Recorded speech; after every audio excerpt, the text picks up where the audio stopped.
बासमती चावल बेचने वाले एक सेठ की स्टेशन मास्टर से सांठगांठ हो गई। सेठ को आधी कीमत पर बासमती चावल मिलने लगा। सेठ ने सोचा कि इतना पाप हो रहा है तो कुछ धर्म कर्म भी करना चाहिए। एक दिन उसने बासमती चावल की खीर बनवाई और किसी साधु बाबा को आमंत्रित कर भोजन प्रसाद लेने के लिए प्रार्थना की। साधु बाबा ने बासमती चावल की खीर खाई।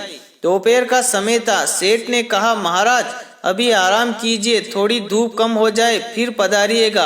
साधु बाबा ने बात स्वीकार कर ली। सेठ ने 100 रुपए वाली 10 लाख जितनी रकम की घड़ियां उसी कमरे में चद्दर से ढक कर रखी थी। साधु बाबा आराम करने लगे। खीर थोड़ी हजम हुई। साधु बाबा के मन में हुआ कि इतनी सारी घड़ियां पड़ी है, एक दो उठाकर झोले में रख लूं तो किसको पता चलेगा। साधु बाबा ने एक गड्डी उठाकर रख ली। शाम हुई तो सेठ को आशीर्वाद देकर चल पड़े। सेठ दूसरे दिन रुपए गिनने बैठा तो एक गड्डी 10,000 रुपए वाली कम निकली।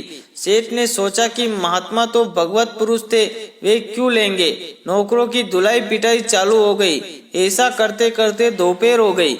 इतने में साधु बाबा आ पहुँचे। अपने झोले में से गड्डी निकालकर सेठ को देते हुए बोले, नौकरों को मत पीटना, गड्डी मैं लेकर गया था। सेठ ने कहा, महाराज आप क्यों लेंगे।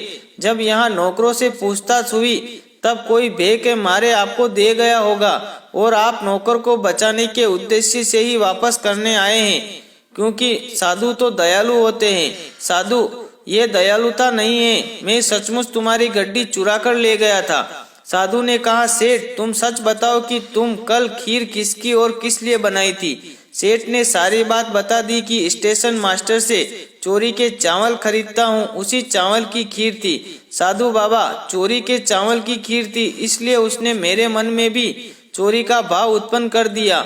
सुबह जब पेट खाली हुआ तेरी खीर का सफाया हो गया, तब मेरी बुद्धि शुद्ध हुई कि हे राम, ये क्या हो गया। मेरे कारण बेचारे नौकरों पर न जाने क्या बीत रही होगी, इसलिए तेरे पैसे लौटाने आ गया। इसलिए कहते हैं कि जैसा खाओ अन्न वैसा होवे मन, जैसा पियो पानी वैसी होवे वाणी, जैसी शुद्धि वैसी बुद्धि, जैसे विचार वैसा संसार। इन सब बातों का हमारे मन पर बहुत गहरा प्रभाव पड़ता है। इसलिए सदा घर में मेहनत और ईमानदारी से कमाए हुए धन से ही भोजन लाए। घर में बने हुए भोजन का ईश्वर को भोग लगाकर भोजन को प्रसाद स्वरूप ग्रहण करना चाहिए।